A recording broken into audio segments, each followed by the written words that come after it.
కోవడానికి ఏమీ లేదు. అందుకే ఇలా రేవంత్ రెడ్డి బ్లాక్ మెయిల్కు పాల్పడతా ఉన్నాడు, ప్రజలను బెదిరించే ప్రయత్నం చేస్తూ ఉన్నాడు.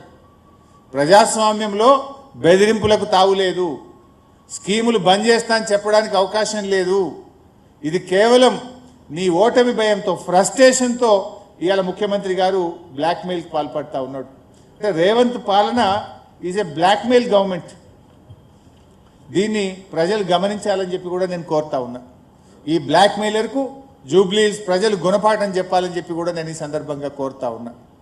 ఇకపోతే అన్ని అబద్ధాలే, అభివృద్ధి ఆగిపోతుంది అంటున్నారు. నువ్వు కంటోన్మెంట్లో కూడా ఇదే డైలాగ్ కొట్టినావు. కాంగ్రెస్ గెలిస్తే 4,000 కోట్లతో అభివృద్ధి చేస్తా అన్నాడు రేవంత్ రెడ్డి గారు. చాలా విషయాలు చెప్పారు.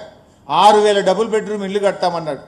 నేను రేవంత్ రెడ్డి సవాల్ చేస్తున్నా, ఆ రోజు కంటోన్మెంట్ ఎన్నికల్లో ఇదే హౌసింగ్ మంత్రి పొంగిలేటి గారు వెళ్ళి కాంగ్రెస్ గెలిస్తే 6,000 డబుల్ బెడ్రూమ్ ఇల్లు కట్టమన్నారు. ఒక్క ఇల్లు కట్టారా కంటోన్మెంట్లో? ఎక్కడ కట్టారో చూపియండి, మేము రావడానికి సిద్ధంగా ఉన్నాం. కంటోన్మెంట్లో మీరు ఆ రోజు 23 కోట్లతో స్పోర్ట్స్ కాంప్లెక్స్ కడతామన్నారు. ఎక్కడ కట్టారో చెప్పండి, పోదాం చూద్దాం స్పోర్ట్స్ కాంప్లెక్స్ ఎక్కడ కట్టినరో. రెగ్యులరైజేషన్ ఆఫ్ డిఫెన్స్ ల్యాండ్స్ అన్నారు. ఒక్కరికన్నా రెగ్యులరైజ్ చేసిండ్రా? పట్టా ఇచ్చిండ్రా? అంటే ఆనాడు అబద్ధాలు చెప్పి ప్రజలను మభ్యపెట్టి మీరు కంటోన్మెంట్లో గెలిచిండ్రు. కంటోన్మెంట్లో ఇవాళ పోయి చూస్తే అన్ని గుంతలు, ఎక్కడ చూసినా పాట్ హోల్స్ ఉన్నాయి. రాత్రి పూట పోతే వెలగని వీధి దీపాలు ఉన్నాయి. ఇంకింత చెడిపోయింది మీరు గెలిచిన తర్వాత. రోడ్లన్నీ గుంతలమయం, రాత్రిపూట వీధి దీపాలు వెలగని పరిస్థితి ఏర్పడ్డది. నువ్వు కంటోన్మెంట్లో ఇచ్చిన ఏ ఒక్క హామీ కూడా అమలు చేయలేదు. ఇలా బీఆర్ఎస్ వచ్చినాకనే అట్లీస్ట్ నిన్ను పరిగెత్తిస్తున్నాం మేము. ఇలా జూబ్లీ హిల్స్ నువ్వు ఉరుకురికి పనిచేస్తున్నావు అంటే ఎందుకు చేస్తున్నావు? ఇంతకుముందు నువ్వు జూబ్లీ హిల్స్లో ఏం పనిచేయలేవు. నువ్వు ముఖ్యంగా అజరుద్దీన్ మంత్రి చేసినావు. 2 సంవత్సరాల నుంచి నువ్వు అజరుద్దీన్ని మంత్రి ఎందుకు చేయలే? ఇలా నువ్వు బీఆర్ఎస్ ఒత్తిడిలో ముస్లిం మైనార్టీలకు మంత్రి పదవి వచ్చింది. బీఆర్ఎస్ ఒత్తిడిలో నేను ఎన్టీఆర్ స్టాచ్యూ పెడతా అంటున్నావు, పీజేఆర్ స్టాచ్యూ పెడతా అంటున్నావు, గిగ్ వర్కర్ల బిల్లు పెడతా అంటున్నావు. కొల్లూరులో పోయి డబుల్ బెడ్రూమ్ ఇల్లు రేషన్ షాప్ పెట్టి ఇనాగ్రేషన్ చేసి వచ్చినావు ఇమీడియట్గా పోయి. 7 రోజులు రేవంత్ రెడ్డి ఇలా గల్లీ గల్లీ మోకాళ్ళ మీద పాదయాత్రలు చేస్తున్నాడు, గల్లీ గల్లీ తిరుగుతున్నాడు. ఎప్పుడైనా జూబ్లీ హిల్స్ ముఖం చూసినావా నువ్వు? ఇవాళ సినీ కార్మికులను, ఆ రోజు సినిమా యాక్టర్లను జైళ్ళలో పెట్టిన నువ్వు ఇవాళ సినీ కార్మికుల దగ్గరికి పోయి వంగి వంగి దండాలు పెడుతున్నావు. ఇట్లా చెప్పుకుంటూ పోతే ఇవన్నీ ఎవరి వల్ల జరుగుతున్నాయి? ప్రధాన ప్రతిపక్షంగా బీఆర్ఎస్ ఒత్తిడి వల్ల, బీఆర్ఎస్ గెలుస్తుందనే భయం వల్ల ఇవాళ నీకు ఇవన్నీ జరుగుతూ ఉన్నాయి. 2 సంవత్సరాలు ఇవేవి నీకు ఎందుకు గుర్తుకు రాలే? 2 ఏళ్లలో నువ్వు మైనార్టీలకు ఎందుకు మంత్రి పదవి ఇవ్వలే?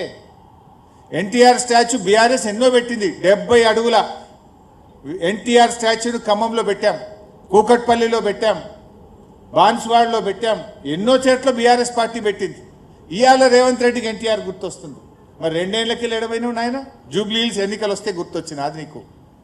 మైనార్టీలు గుర్తొస్తారు, ఎన్టీఆర్ గుర్తొస్తాడు, పీజేఆర్ గుర్తొస్తాడు. మరి ఆ పీజేఆర్ కొడుకు ఎందుకు టికెట్ ఇవ్వలేను? నువ్వే కదా పీసీసీ ప్రెసిడెంటు. నిజంగా నీకు అంత ప్రేమ ఉంటే పీజేఆర్ కొడుకు ఎందుకు టికెట్ ఇవ్వలే? ఇవాళ పీజేఆర్ మీద నీకు ప్రేమ గుర్తొస్తుందా? పీజేఆర్కు మంత్రి పదవి ఇవ్వకపోవడం వల్ల, కాంగ్రెస్ యొక్క అరాచకం వల్ల ఆ రోజు పీజేఆర్ చనిపోయింది గుండాకి.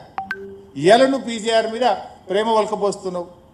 కొల్లూరు డబుల్ బెడ్రూమ్లో ఒక్కనాడన్నా కేసీఆర్ కట్టిండనే నెపంతో ఒక్కనాడు 2 ఏళ్లలో మీరు పోలే.